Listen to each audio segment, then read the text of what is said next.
Hey, Steph. Thanks so much for joining me today. Thank you so much for having me. I'm so excited to talk to you.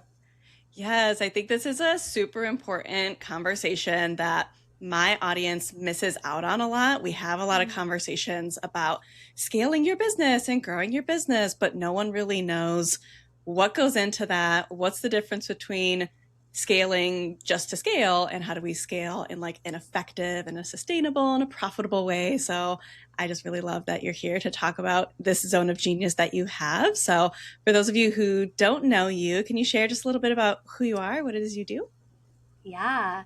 By the way, I feel the same. I feel like this is a conversation that we don't know to have until we're like in the middle of scaling, and then we're like, oh, Yes. okay, I wasn't aware of all of these things. So I'm really Uh-huh. excited to talk more about it. I am currently a high level coach and OBM, and I've been in business 8.5 years. I support my clients now with growing, scaling successful 6 to 7 figure businesses. And I do that in a couple different ways. So, one as a one-to-one business coach, and then in the other side as an OBM, which we're going to talk more about what I do in that realm and how I support clients and actually like holding everything that comes with scaling your business behind the scenes. Yes, yeah. So let's dive right in of what is an OBM? What does that stand for? What is the role? Like what is it? What do you do?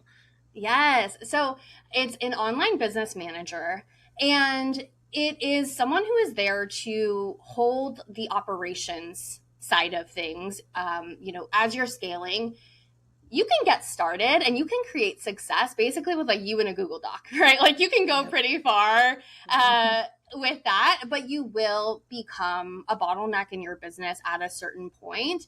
And I thought it might be helpful if I said like what is a VA as well versus Mhm. OBMs to kind of like differentiate. So VAs are there strictly to support with execution, and they're more, task doers. And that is wonderful when what you need is simply to get back some capacity and you have some repeatable tasks and you're like, okay, this gets me out of the weeds a bit of my business. And this is something someone can execute on kind of without me having to think about it each time. Great. We need a VA. I think those are just so incredibly important as you're growing. But even with VAs, you can get to a certain point where as you're scaling, there's more moving pieces, there's more to manage, there's more to think about, more team members, more clients, more revenue, more offers. And so VAs are not there to support with that side of things. They're more there to execute on the task that you give them. And so that is when an OBM can be really beneficial to, I think of it as just kind of like managing, team projects, systems, and overseeing the operations for you so that you can be supporting clients or focused on your marketing and not having to be the one in all the things.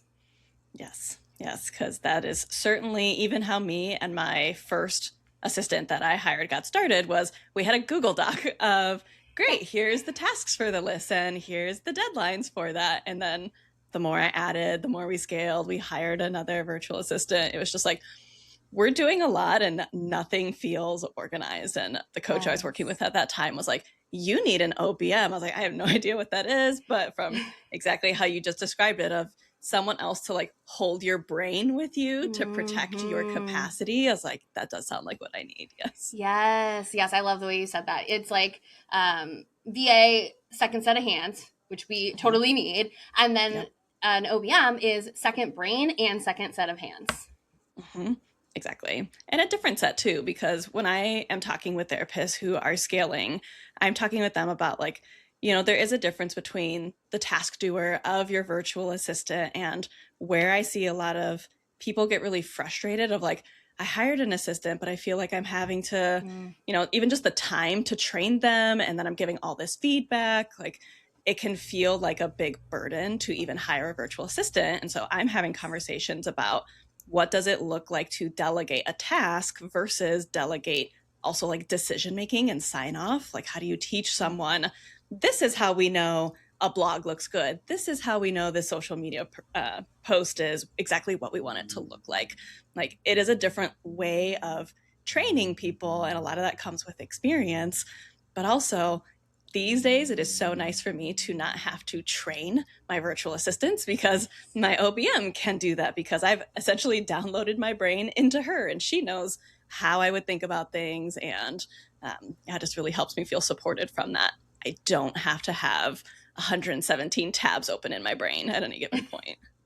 Yes, that's it exactly. And we are there to get to know how you think and to think with you and to see also like the big picture with you, right? Like when you as a CEO are looking at your business, it is very different than if I'm just given one task that's one tiny slice of the overall business and I get what to do for that task, but I have no idea how this connects to everything else or what this impact is on everything else. And so yeah, we're there to be that person who can see that all with you, understand all of that with you.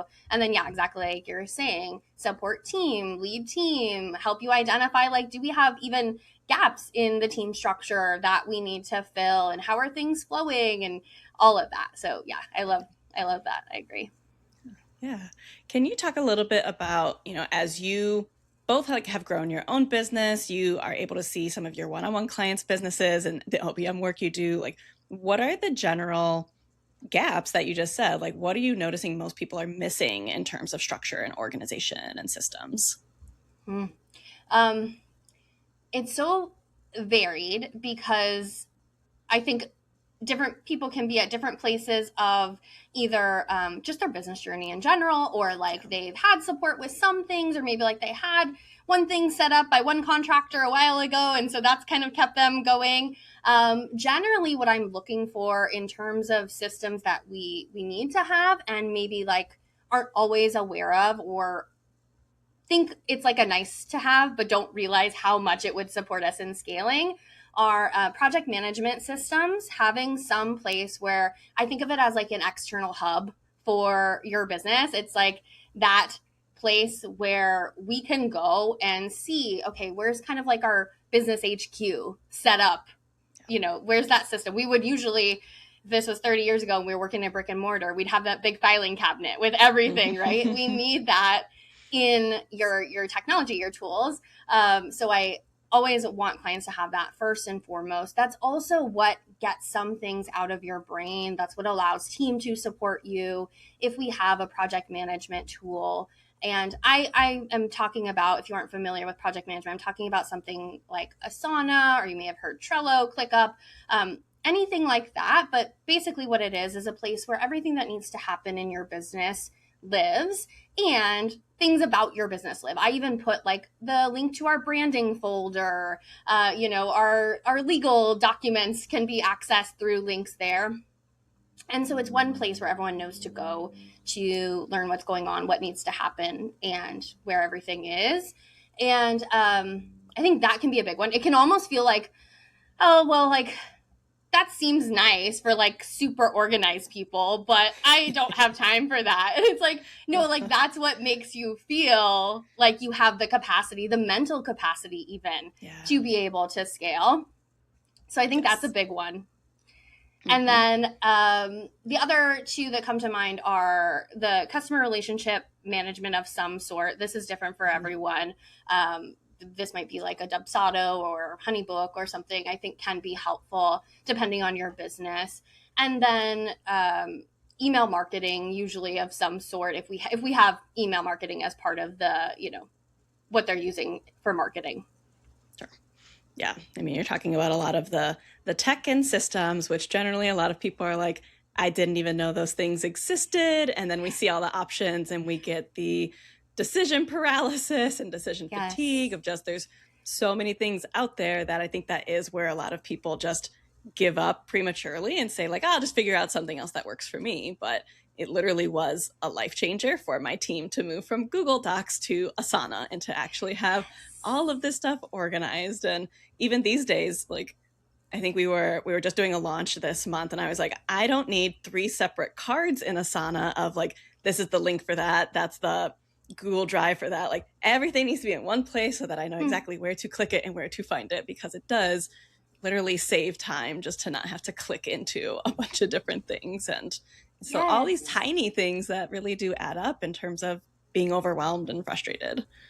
100%. Like what you just said, if you're in the middle of a launch and you're having to, go on Instagram stories and you're talking about it over here and you want to send someone the link and you're like having to flip through your notes app or whatever every time to find that link, it's just so much time and energy, which as you're scaling, we are trying to protect your time, energy, capacity.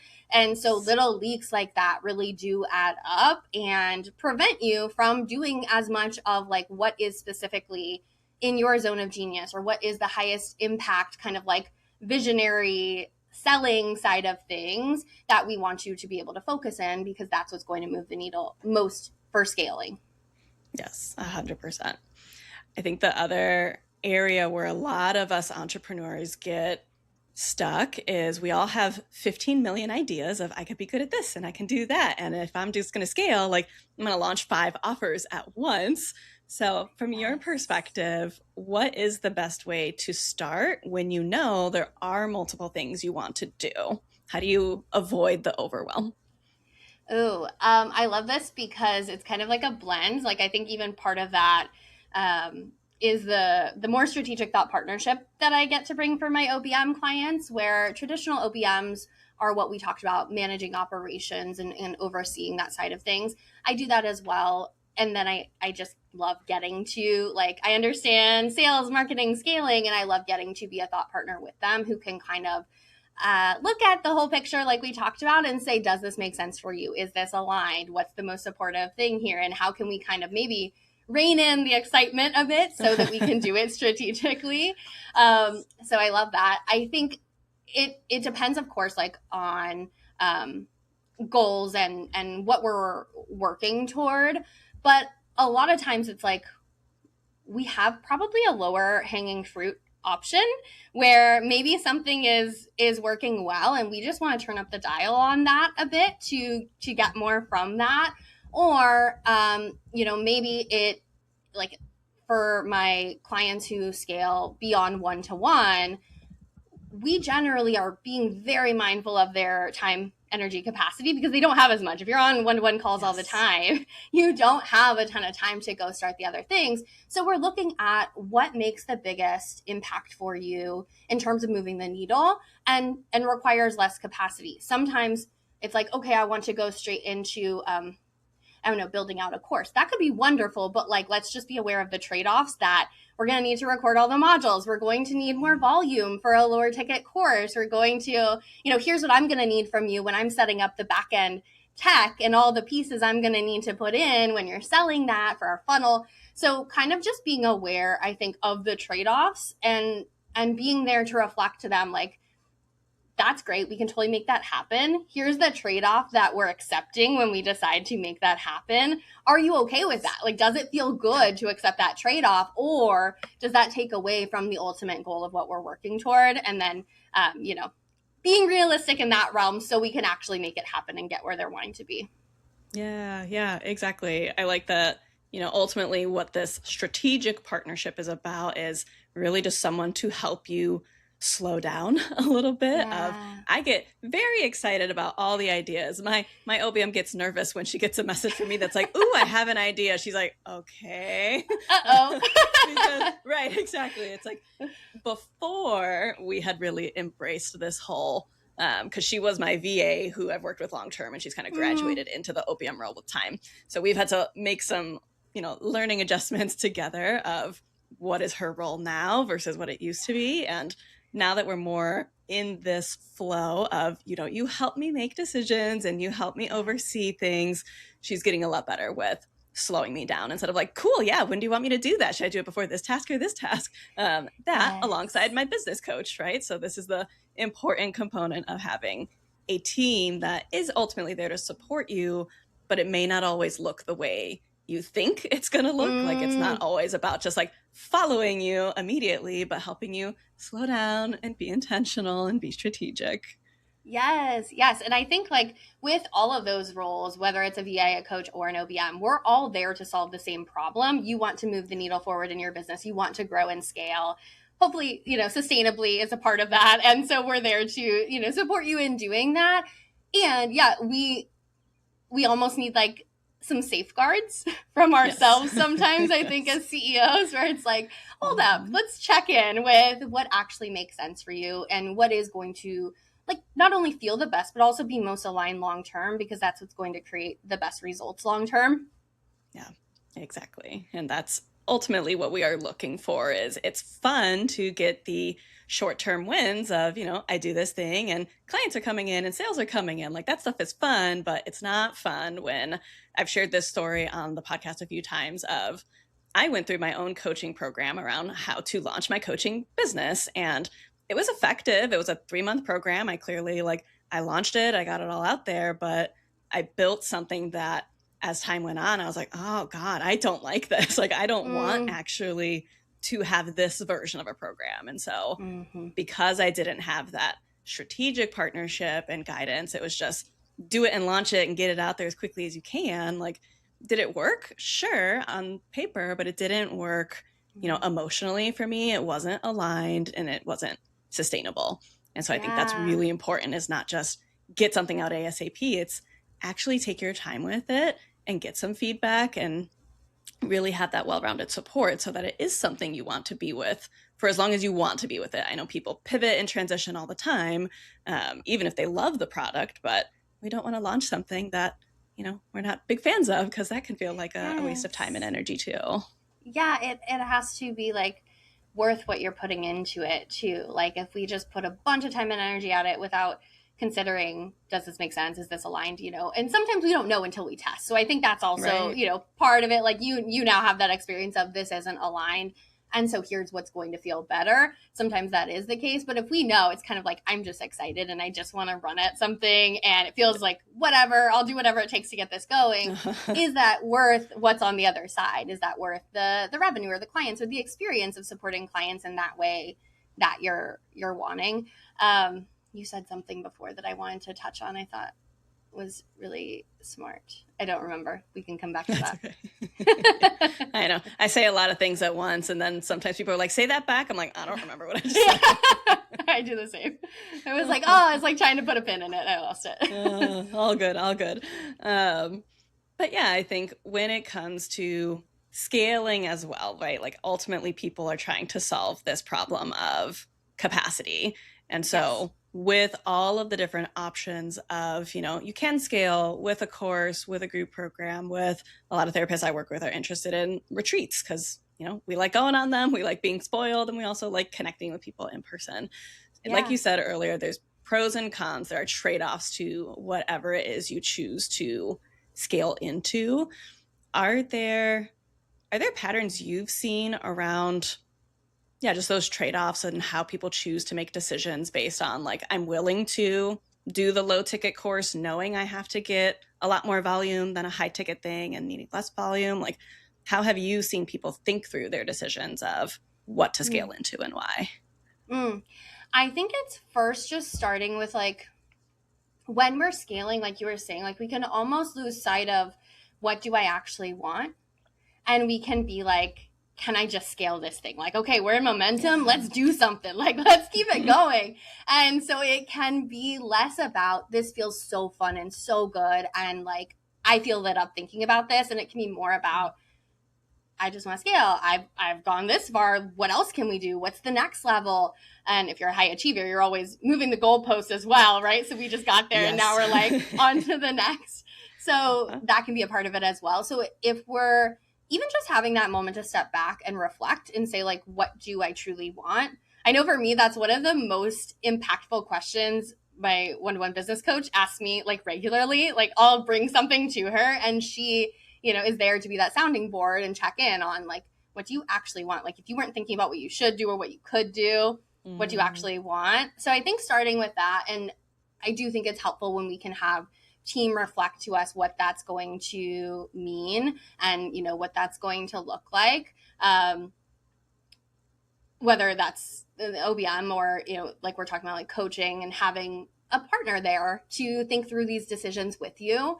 And then if you're like, okay, I really do want this. Okay, is that true when I know that it comes with this other thing, and checking in right. there. If I know this comes with, I don't know, for my OBM client, this might mean that I'm telling the client, in order to set this up, we're probably going to need 2 to 3 months. It's going to cost this much for the platform we're going to need to host this in. I don't know, just thinking through like that might be the scenario there. Are you okay with that? And does that still feel like a big yes to you? Mm-hmm. Yes. And I think that's, in this conversation we're having around like what is sustainable, like that is a key part. Like I have a 6-month mastermind for therapists who are interested in scaling. And a lot of them feel this pressure because there's so many other programs out there for, any kind of therapist, coach, like whatever realm of business that you're in, that are so results driven of like, get your money back in X amount of time or finish your thing in 30 days, that I've seen a lot of therapists inside my mastermind struggle with like, it's month one. I got to figure out exactly what I'm doing. And I've got to like, I'm not making any traction. And I'm like, first of all, we have 6 whole months. And like, this is the time to slow down and be really thoughtful about this, because you don't want to start something just to do it, just to like make the progress in the mastermind. And then 3-4 months down the road, be like, oh crap, I hated that idea. I don't want to do it anymore. How do I restart? And so again, slowing down is so hard for all of us high achieving people. It is. So yeah, the emphasis on just go slow, be intentional, just like cannot be understated here. It cannot. And like in that example you're talking about, okay, if we go really hard and we're just trying to build something quickly, we're also going to become the bottleneck if we don't have OBM support, or if we don't have the right structure in place on the back end. We are going to become the bottleneck, probably burn ourselves out as well. And then it's going to feel like shit to run the business we've just now built or scaled, whatever that was. And we don't have the support we need. And I also think like, if we're talking about sustainability, part of that is allowing ourselves to have the support and resources to make that happen. So like, absolutely being in the mastermind and having coaching support and having someone there to reflect what you're doing for them and, guide them. And then also being like, what do I need in my business to make this happen? Because if I really do want to increase, whether it's like the volume of clients I have, the number of offers I have, or, whatever that is, I can't be doing it all, just like managing it in my head and juggling 2,500 things at once. Mm-hmm. Yes. I think it's funny. I just met with my OBM this morning and she was like, it's so funny the number of things you task me with of like, let's circle back to this in 2 or 3 months. And then we do it. And you're like, I assigned you that? No, that sounds like a horrible idea. Because yeah, right. That's the difference between ideas are good. We literally have a running list of eventually we do actually want to get to this, but it's not the priority right now. But sometimes like you can have an idea and actually you just don't like your own idea because it comes from, for me, what I notice is sometimes it's places of scarcity of like, oh gosh, I don't know if that thing is actually going to sell. Maybe I should come up with another offer of this, or maybe I need another way to get more people into my funnel and onto my email list. But then I don't actually like the idea, or I don't want all the time, energy, and teamwork that's going to go into it. So again, just to have that support of like, is it a good idea? Is it worth it? And so, I love having a right hand on my team. And I think it's been funny. It's been funny when I've explained to people who have no idea what an OBM is. I say like, oh, it's my OBM. What does that stand for? It's my online business manager. Wait, you have a manager? I thought you were your own boss. I'm like, right, but I need someone to manage me. So. Yeah, yes. And like help you manage the business. Like most of us, I just happen to work in operations before I started my business. That's why I started as a VA, because I was like, oh, this comes really naturally to me. I know how to do this, right? But for most of us, we're not going into business because we like want to manage a business. We're going into a business because we want to help people, or we want to make an impact in this certain way. And so having someone there who does have that like, operational analysis kind of strategic side of things to support you in getting your zone of genius out into the world and making that bigger impact, I think can make such a difference as well. Absolutely. And I know you've probably seen this just as much as I've had, is there's a lot of fear there these days of, with the economy, with there being so much competition, especially on social media, when you are a coach or you have a course or a program or something like that. I think a really big fear is I want to scale, but is there even any demand for this? Or is there too much Mm, competition? Or am I too late? Or do people not even want to buy these things these days? What mhm. are you seeing in your own business and your clients' businesses? Because I know what I'm seeing is people are definitely still investing. People are definitely still looking for support. So can you just say on your side, because you target people a little bit differently than I do? Yes, 100%. I am seeing people investing. I feel like, yes, there was kind of like trust recession, and that was very real. But lately, like my clients' businesses have been booming. I have seen them, raise rates and sign clients at those new rates, or launch new offers and fill their programs. And so, definitely, I echo what you said. I think there's been so much fear mongering, but I don't think the Yes. reality of what that's looking like behind the scenes lines up with that. Yeah, exactly.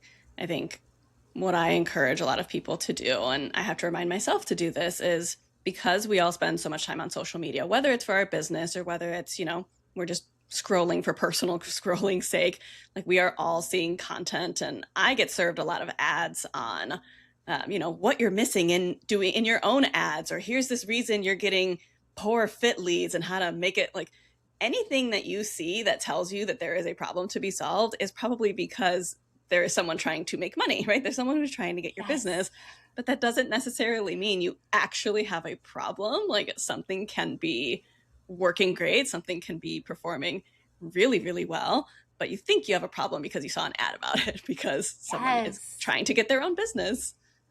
Absolutely. Some of my clients are wonderful at what they do, and they will see something and decide they need to go take a course on this certain skill set because so and so said you need to do it like this, or they don't have this missing thing. And I'm like, no, no, no. Like, that's actually going to distract our focus. If you go take a course and build more client delivery skills, when what we want to focus on is probably, if I'm coaching them, it's marketing skills, sales skills, really looking at Mhm. like offer creation and things like that, that's going to distract from that. It's going to feel really good and self-soothing for us because we feel like, ooh, I got this like better, more developed skill, but it's not Mhm. actually serving us. And I think the clients I'm talking about whose businesses are booming, who are having great results right now, they are much more focused on thinking like a CEO in general. So whether that's in coaching and we're looking at that CEO skill set and we're looking at strategy and offers and all of that, or that's when I'm their OBM and they're thinking about how do I scale sustainably as a CEO? What structure do I need in place? What does this look like on the team side? What does this look like for my offer suite? That's what they're doing. They're doing less of I need to learn every tool there ever was, or I need to learn every possible, skill set in my industry that I can to be great at what I do. I think that's kind of like the difference. Yeah, exactly. And I think there's, obviously a lot of what we're talking about because we're talking about role of OBM and why you need this support in your business to scale. So we're talking a lot about the systems in place because systems are super important and strategies are super important. And you and I both work with the same business coach who also emphasizes a lot of the mindset component too. And I think Yes. that is where the slow down process for me has been so helpful of Mm, slowing down with like, okay, I have another idea for a new offer, and just to be gently, or sometimes she's very direct with me because I told her I need sometimes you to be very direct and just call me on my shit when you see it. And she's like, yes. is this a you trying to distract yourself from your success problem? Is this you're worried, all of a sudden all these offers you always sell out are going to stop selling out problem? Or Mm-hmm. is this actually strategic of, will this actually help more people sign up for one of your Yes. programs? But yeah, even just to have mindset come into play into the conversation Yes. for me has been huge because strategies and systems, like, yes, that will get you so far. But again, like, why are we launching some new offer, burning down some other offer to the ground? Like, Yes. why are we doing what we're doing? Yes, I love her so much. I also tell her the same thing. Like, tell me how it is. Call me on my shit. All good. Like, I want to hear it because we can be the barriers to our growth as CEOs Yes. in so many ways because of our mindset, right? Because we are like, we feel like we have to do it all alone and we have to handle everything by ourselves, or we're like perfectionists, people pleasers. Like, there's just so much that can come up that can affect how we look at everything, like even how you're looking at your strategy, how you're thinking about being supported with your team, you know, like, or the offers you create, like you're talking about, like it just affects every facet of that. So for me, having her support, I've been working with her for I think 5.5 years at this point. It's just so like it is the reason I am still in business and successful and able to show up like neutrally for my clients. Yeah, 100%. And I think a lot of us kind of coming back to like some of the like money scarcity mindset and concerns that we can have. Like, yeah, like money is always going to be a real problem for a lot of people. And I think I notice I've been in areas earlier in my business where when I thought about, a virtual assistant or even a business coach or even an OBM, I'm like, oh, these are short-term investments. Like I just need a little bit of something until I can do it all myself, because then I can keep all of my profit, right? That's less expenses. But then I'm like, no, I would have made so many more mistakes. I would have not been more strategic. I would have burnt out, and I would not have been here where I am now. And so I think that there is also cost so much money. Like you would, like I would have wasted hundreds of thousands of dollars probably in like trial and error, doing things that weren't aligned, like not all the things you said. It just actually would have cost me so much more than what I have invested in 5.5 years with a high level coach. So yeah, very much agree. Exactly. Yeah. Which is, I think, the difference between, obviously our shared value around like long-term partnership together, because the more someone gets to know you, the more you're able to get to know your OBM clients. Like the more they know you, the better they can support you. So I see this trend of people like hopping between coaches and hopping between programs. And they're like, why am I not getting results? Well, because like you're confused and you're not getting, cohesive guidance, and the focus keeps changing. But working with, team long-term has absolutely been the biggest thing, and like the best expense, right? I am happy to pay my team and my coach at the end of the day.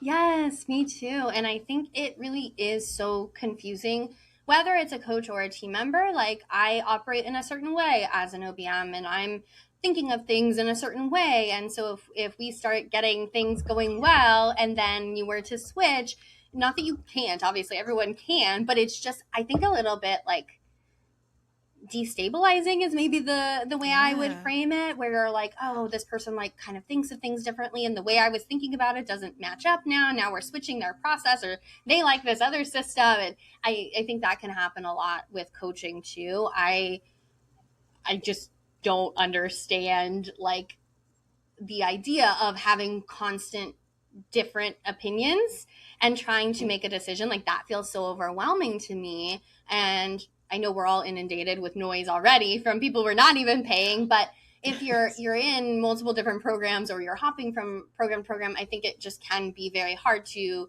like we were talking about before, prioritize, use your discernment to determine what makes the most sense for you, get clear on like alignment and your specific strategy. I just think all of that can be a lot harder.